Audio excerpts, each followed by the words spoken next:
Hey everyone, this is Viper. Thanks for tuning in. Fun video today. I'm going to spend a little bit of time talking about DMZ 2. I know we're all excited for DMZ 2. I know I am.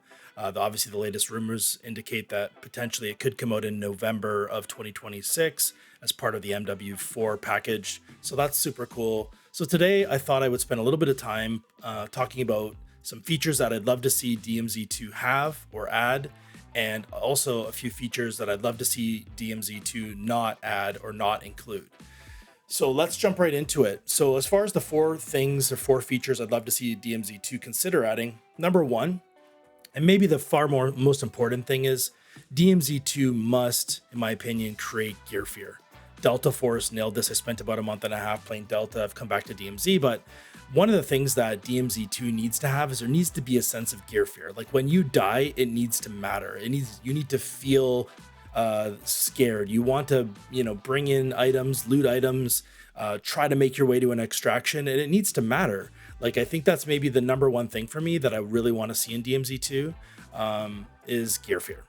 Number two, I want to see Activision consider adding something similar to Delta Force's gun tuning. I think what's nice about Delta Force's gun tuning is it's very similar to DMZ. It's very similar to MW2. You can add attachments. You can tune those attachments if you want to specifically aim for like fast ADSing builds, or you want to tune recoil out of a gun. You can do that. But one thing that they do, I think, better than DMZ and MW2 is they added the ability to import and export gun builds. So this is super great. Like if you want to build your favorites Vel build, you can tune it the way you like. You can add the attachments the way you like. And with one click, I can export that build and I can share it with my friends and they can use that same gun build. So instead of spending countless hours of trying to walk people through what your builds are, you can just save them and you can export them and share them with your friends on Discord or through game chat, and just import that with one click and you've got that new build. So I think that's something that they should absolutely consider adding. Number three, I think that they should consider some type of gear ticketing concept similar to Delta Force. I mean, there's other ways that they could go about this, but I think if you're going to create gear fear and you're going to make the economy matter, and you're going to have things that you want to keep and loot and extract with to build weapons or whatever that's going to look like, I think they need to have some type of like gear ticketing system. And so what that is, for those that haven't played Delta Force, is, like through missions and through season battle passes, perhaps they give away these gear tickets, and there's different tiered gear tickets. So putting it into DMZ terms, maybe like one tier gear ticket starts you with a stealth vest and a Vel 5 attachment build and a sniper rifle. And another one starts you with a 2-plate vest with, some other particular gun or weapon. So there's different gear tickets that you can loot. So if you're dying or you're losing your gear, these through doing missions and through battle passes and however, there's numerous ways they could do this. These gear tickets would be available. And so that you would not, as you're learning the game, or if you're new to extraction shooters, it would give you a way to like kind of go in and play.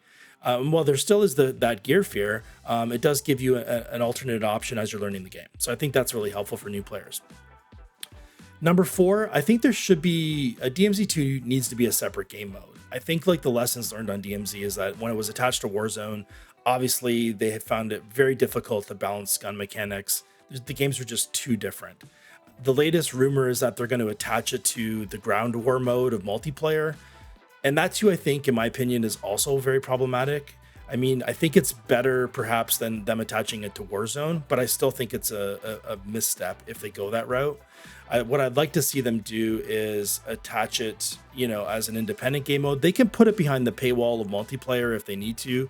I mean, at the end of the day, I think as DMZ players, we all want whatever mode they come out with to last. We want them to monetize it in a way that keeps the game mode around. It keeps them developing new features, new products, new enhancements, all the new maps, all the things that we want them to continue to keep doing. They need to figure out how to monetize it properly. And so I'll probably create a separate video on product monetization. Part of what I've done the last 20 years working in tech is I've worked with large tech companies monetizing products. So I'm going to save that for a separate video, but they need to figure out a way to make it work and make it last and make it profitable so that they can keep adding all sorts of cool new features to it for us. So I think that's number four. Now I want to quickly jump into four features or things that I think we should consider removing from DMZ, removing or not including. I'll kind of preface it with saying both of those are true. So number one, I do not under any circumstances think that DMZ 2 should include Omni movement. I think that it's a big hell no for me. I think maybe there could be some that would like it, but I think at the end of the day, they need to make a data-driven decision around whether or not Omni movement is included. And I think that my fear is obviously if it's attached to Ground War is that it probably would be part of DMZ 2, and I hope that's not true. I think if you look at all the extraction shooters out there, you've got Delta Force, which is slower than DMZ. DMZ's maybe in the middle. What I'd like to see DMZ 2 maybe sit somewhere in between Delta Force and DMZ. Like it can be around DMZ speed, slightly slower, maybe faster than Delta Force, faster than Tarkov. So I guess it remains to be seen, but I think they need to appeal to more than just us DMZ audience. They have to look at the data across the board. In order for the mode to truly grow and thrive and be successful, we need to bring in more than just the current DMZ base. We want to bring back all the original people who love DMZ that left. We want to bring in lots of new DMZ players, etc. So I think that's something they need to carefully consider. And I think they need to look at a lot of data points around the extraction mode genre as a whole and figure out what the right move is there. Number two, I think they should not add insured weapons as part of the pay to win bundle thing. I think we can all agree that when they added the 15-minute weapon bundles, and listen, I have lots of them. I think I have just about every one that's meaningful, but they largely broke DMZ. They certainly removed gear fear. And if the number one thing I think DMZ 2 should have is gear fear, one of the number one ways to address that is to make sure that insured weapons are not attached to pay to win bundles. So again, please leave your feedback. If you've got thoughts around that you agree or that you don't agree, I'd love to hear. Like just share, hey, like I don't agree, but here's the reason why I don't agree. I'd love to see insured weapons maybe implemented a different way. Or I would love to see lots of feedback from everyone around what they think that DMZ 2 should have and not, but also just try to like expand upon the why part if you can. Number three, absolutely no anti-armor rounds. I think they made us wait through this pain of one shots and all the rest of it. I think we're all done with anti-armor rounds, and we're all done with like overpowered. Tune the weapons properly. We don't need anti-armor rounds in the game. I mean, even if they were still actively developing the game, I just don't see the need to have like an overpowered attachment that you can get that makes your gun stronger. Like balance the guns fairly. Like it allows for a lot of variety of use. People want to use SMGs or ARs or snipers or marksman rifles. It doesn't really matter. Balance the guns properly. I don't really think that we need anti-armor rounds, period. So if you agree or disagree, let me know in the comments. Number four, I do not think that they should add gun and attachment grinding as part of the extraction DMZ 2 mode specifically. This is one of the things also that I think Delta Force nailed, is that when you come in day one, you can build, as long as you've got the money, you can build whatever weapons you want to build or with whatever attachments you want to build. You don't have to, if you're not spending 20 hours a day grinding all the random guns that you're never going to use to unlock some random attachment for some other gun that's unrelated to the gun you're leveling. I think that whole mechanic just, it's fine for multiplayer, absolutely. But as far as DMZ goes and as far as extraction mode goes, I think that mechanic needs to be really thought through. And I think none of the other extraction games that at least that I'm familiar with require that. So I think that it would be great that they level the playing field for all players on day one by not having a gun and attachment grind for the extraction mode only, or the extraction mode only. So that's something that I'd like to see. So this is just the first crack at kind of a DMZ 2 features video. Again, my background is in product management and tech for the last 20 years. So I thought, why not spend a little bit of time talking about the game that we all love and kind of using my background to kind of put a bit of a lens on it. So anyways, if you like the video, please give it a like, subscribe if you're new. I really appreciate you taking the time if you're here at the end. Thanks so much for listening. Have a wonderful day.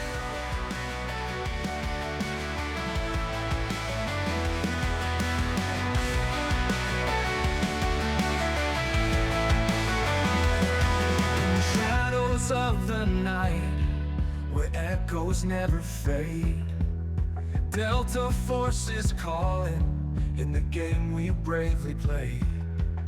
Operations mode set, the stakes are high and clear. With every footstep, every breath, there's nothing but fear. Fear is real in the line of fire, guns blazing hard, nothing but desire. Death's a breath away, can you feel the thrill? But there ain't no high like a real X-filled chill. Chill. Through the smoke and chaos, you can almost touch the pain. Each match is like a dance in the unforgiving rain. Tactics sharp as daggers, instincts lead the way. With every fallen comrade, the night turns into day. Fear is real in the line of fire, guns blazing hard, nothing but desire. Death's a breath away, can you feel the thrill? But there ain't no high like a real X-filled chill. Oh, oh, oh. Fear is real. Oh, oh. In the heart of battle, where courage meets the steel, we find our strength together. It's the only thing that's real. Every mission conquered is a story we will tell of how we faced the darkness and rose from where we fell. Fear is real in the line of fire, guns blazing hard, nothing but desire. Death's a breath away, can you feel the thrill?